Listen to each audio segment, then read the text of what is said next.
Michel Platini et Sepp Blatter acquittés. Ils étaient jugés en Suisse pour escroquerie. Le tribunal pénal n'a pas suivi les réquisitions du parquet qui avait requis 1 an et 8 mois de prison avec sursis.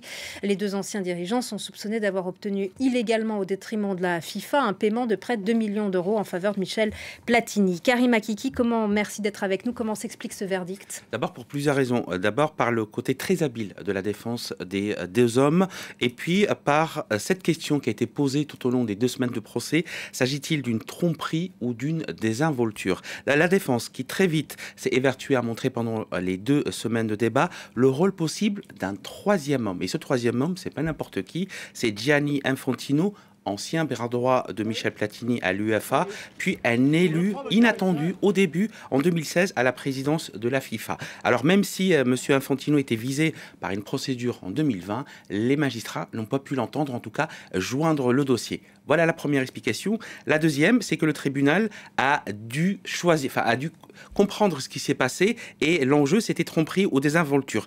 Ce qui est sûr, c'est que défense et accusation s'accordent sur un point. Le Français a bien conseillé le Suisse entre 1998 et 2002 lors du premier mandat de Sepp Blatter.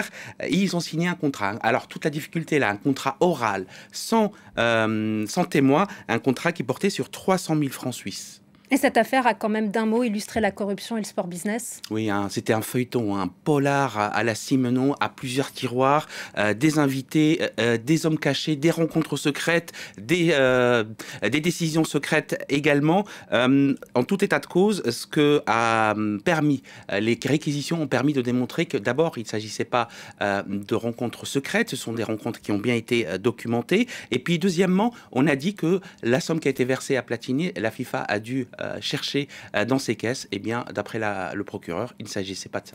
Merci beaucoup.